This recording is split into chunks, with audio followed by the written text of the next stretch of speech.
Pada kesempatan kali ini saya akan memberikan contoh tentang ANOVA faktor ganda atau two-way ANOVA.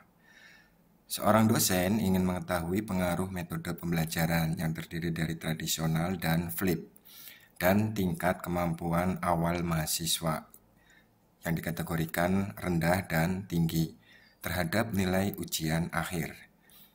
Peneliti menggunakan desain faktorial 2x2 dengan 60 mahasiswa dan menganalisis data menggunakan two-way ANOVA.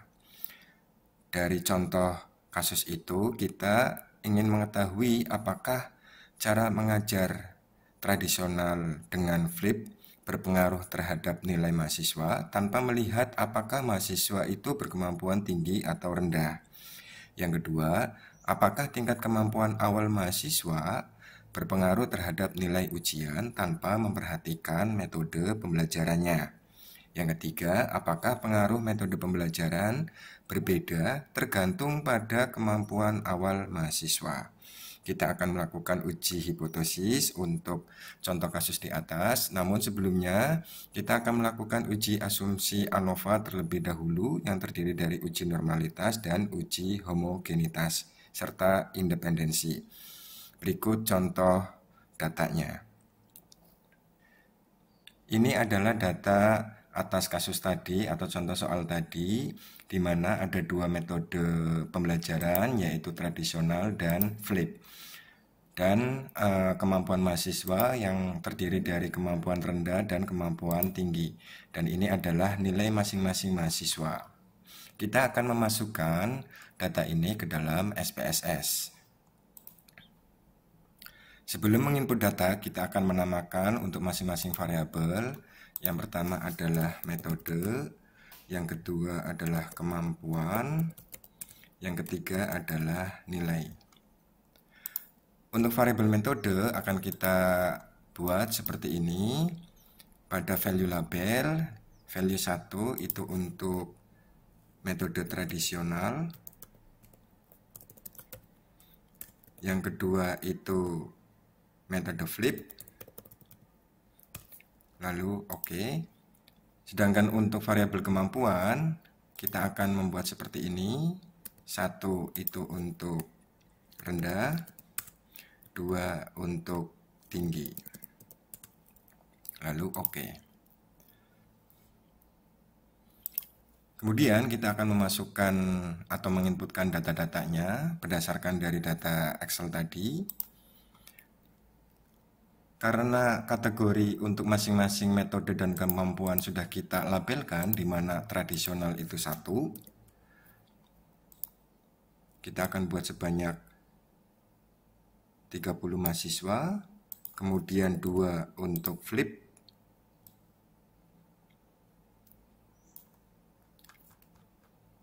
kita kopikan ke SPSS. Kemudian untuk kemampuan rendah itu 1, tinggi itu 2,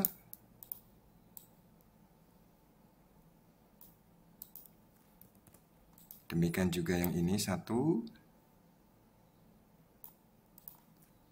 ini 2. Harap diperhatikan, tadi kita sudah membuat label, rendah itu 1, tinggi itu 2. Kemudian untuk yang metode flip, kemampuan terendah itu 1, tinggi itu 2. Lalu kita data ini kita kopikan ke variabel kemampuan. Nah, di sini kita sudah otomatis untuk masing-masing baik metode maupun kemampuan sehingga tersaji seperti ini. Kemudian kita masukkan nilai.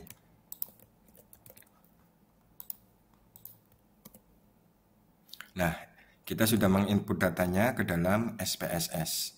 Jangan lupa kita simpan untuk file ini.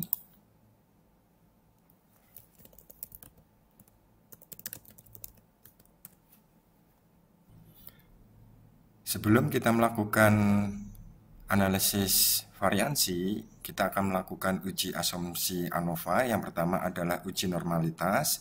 Di sini kita akan menggunakan metode Shapiro-Wilk atau Kolmogorov-Smirnov. Yang pertama, uji normalitas, bunyi hipotesisnya adalah seperti ini. H0 data atau residual berdistribusi normal. H alternatifnya data atau residual tidak berdistribusi normal. Kriteria keputusannya, jika nilai signifikansi atau p-value yang tersaji pada output itu lebih kecil dari alfa, yang kita gunakan adalah 0,05, maka H0 diterima, yang artinya data normal. Namun, jika nilai signifikansi pada nilai output atau p-value itu lebih kecil atau sama dengan 0,05, maka H0 ditolak. Dengan ini data tidak normal. Sehingga nanti akan muncul output seperti ini. Saya akan berikan tutorialnya bagaimana cara menampilkan output test of normality. Kita masuk ke SPSS. Pada menu Analyze, kemudian kita masuk Descriptive Statistik, kemudian Explore, kita klik. Kemudian untuk metode dan kemampuan kita masukkan ke faktor, sedangkan nilai kita masukkan ke dependent list. Kemudian kita klik untuk yang plot, kita centang yang normality. Kemudian untuk yang option kita abaikan, untuk bootstrap kita abaikan, lalu klik OK.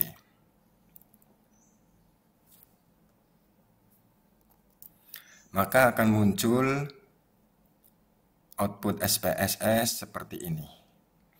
Yang kita gunakan adalah tabel test of normality. Pada tabel test of normality yang kita gunakan adalah metode Shapiro-Wilk, karena di sini datanya termasuk berjumlah kecil, maka kita gunakan metode Shapiro-Wilk untuk uji normalitas. Di sini nilai sig-nya untuk metode tradisional itu 0,674, sedangkan metode flip nilai signifikansinya atau p-value-nya adalah 0,256, di mana nilai sig ini lebih besar dari alfa. Maka data berdistribusi normal. Untuk uji independensi ANOVA, karena pada menu SPSS itu tidak ditampilkan atau tidak ada menunya, maka kita pastikan bahwa pada contoh kasus kita kali ini untuk masing-masing mahasiswa atau satu mahasiswa hanya mengikuti satu metode tradisional saja atau satu metode flip classroom saja. Itu dikatakan independen. Tapi kalau mahasiswa yang sama mengikuti kedua metode pembelajaran, lalu dinilai dari kedua metode tersebut, maka asumsi ini tidak independen atau dilanggar. Dengan demikian, untuk contoh kasus ini kita pastikan bahwa satu mahasiswa hanya mengikuti satu metode tradisional saja atau metode flip classroom saja. Kita akan masuk ke analysis of variansi. Langkah-langkahnya adalah sebagai berikut. Kita masuk ke SPSS, kemudian kita klik menu Analyze, kemudian kita pilih General Linear Model, lalu kita pilih Univariate, kita klik. Untuk nilai kita masukkan ke Dependent Variable, kemudian untuk metode kita masukkan, metode dan kemampuan kita masukkan ke Fit Factor. Lalu pada option kita klik untuk estimate marginal mean-nya, metode, kemampuan, dan interaksi keduanya kita pindahkan ke display mean for. Lalu compare mean effect-nya kita centang. Untuk display yang di bawah ini kita centang deskriptif, kemudian homogeneity test, lalu estimate of effect. Lalu kita klik continue, lalu OK. Maka akan muncul tampilan seperti ini, ada between subject factor, descriptive statistik, Leibniz test, dan sebagainya. Yang akan kita pilih untuk bahan analisis kita yaitu hanya Leibniz test dan tabel test of between subject effect. Langkah berikutnya yaitu kita akan masuk ke analisis inti, yaitu analisis dua arah, analisis variansi dua arah, di mana contoh kasus ini bertujuan untuk mengetahui pertama pengaruh metode pembelajaran antara tradisional dengan flip, kemudian yang kedua kemampuan awal mahasiswa dengan kategori rendah dan tinggi. Kemudian yang ketiga, interaksi antara keduanya, metode pembelajaran dan kemampuan mahasiswa terhadap nilai ujian mahasiswa. Sehingga hipotesis statistiknya itu terdiri dari tiga. Yang pertama, untuk mengetahui metode pembelajaran, di mana bunyi H0-nya adalah tidak ada perbedaan rata-rata nilai ujian antara metode pembelajaran tradisional dan flip. Hipotesis alternatifnya, ada perbedaan rata-rata nilai ujian antara metode pembelajaran tradisional dan flip. Kemudian untuk tujuan yang kedua, untuk mengetahui pengaruh kemampuan awal, dengan bunyi hipotesisnya, tidak ada perbedaan rata-rata nilai ujian antara mahasiswa berkemampuan awal rendah dan tinggi. Dan hipotesis alternatifnya adalah ada perbedaan rata-rata nilai ujian antara mahasiswa berkemampuan awal rendah dan tinggi. Kemudian yang ketiga, efek interaksinya antara metode pembelajaran dan kemampuan awal mahasiswa, di mana hipotesis nolnya berbunyi tidak terdapat interaksi antara metode pembelajaran dan kemampuan awal terhadap nilai ujian. Kemudian terdapat interaksi antara metode pembelajaran dan kemampuan awal terhadap nilai ujian sebagai hipotesis alternatifnya. Lalu kriteria keputusan, bila p-value atau tingkat signifikansinya lebih kecil atau sama dengan dari alfa 0,05 maka H0 ditolak. Sedangkan bila p-value atau nilai signifikan lebih besar dari 0,05 maka H0 diterima. Kita akan menganalisis ANOVA di SPSS. Pada SPSS, untuk menguji ANOVA dua faktor ini, kita klik menu Analyze, kemudian kita pilih General Linear Model, lalu pilih Univariate. Berbeda pada analisis satu arah atau one way ANOVA, kita pada pembahasan sebelumnya kita hanya menggunakan pada menu ini, Analyze, Compare Mean, lalu One Way ANOVA. Pada SPSS, kita akan menguji analisis variansi dua arah atau ANOVA two way. Pada menu Analyze, kita klik, kemudian kita pilih General Linear Model, lalu pilih klik Univariate.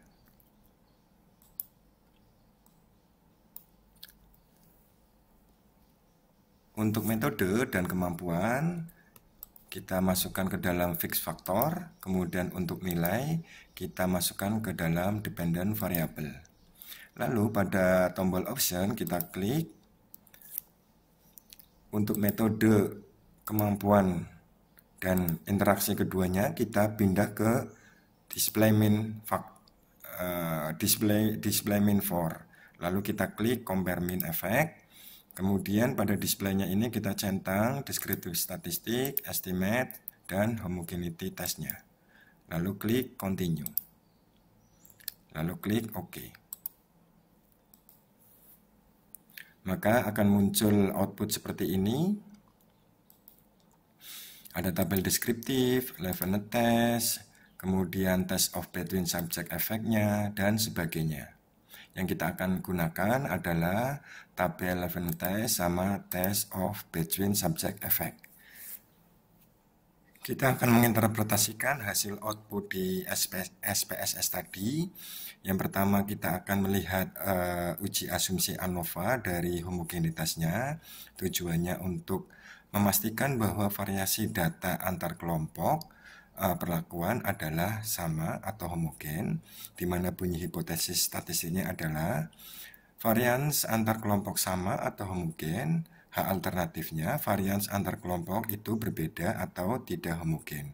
Dengan kriteria keputusan, jika p-value atau nilai signya lebih besar dari 0,05 sebagai alfanya, maka data homogen. Dalam hal ini, H0 diterima. Sedangkan jika p-value atau nilai signifikannya lebih kecil atau sama dengan 0,05, maka data tidak homogen. Pada output SPSS yang sudah kita keluarkan dengan output seperti ini, di mana nilai signya adalah 0,737 atau lebih besar dari 0,05, maka data homogen. Dengan kata lain, untuk asumsi homogenitas ini terpenuhi.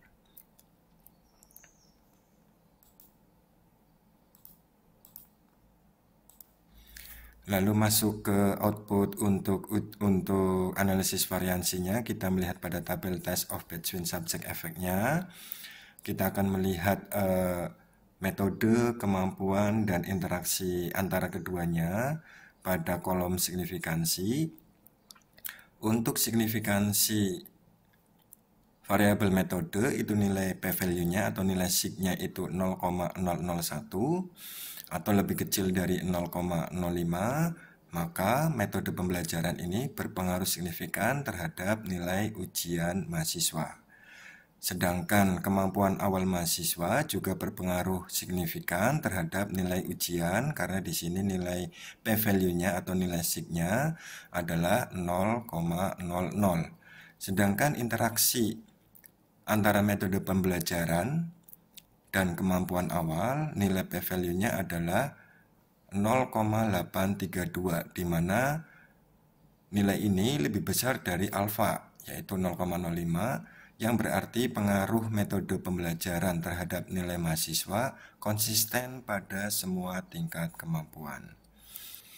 Dengan demikian, kita sudah menjawab contoh kasus kita kali ini dengan contoh kasus antara kelompok metode pembelajaran dan kelompok kemampuan mahasiswa maupun interaksi di antara kedua kelompok tersebut.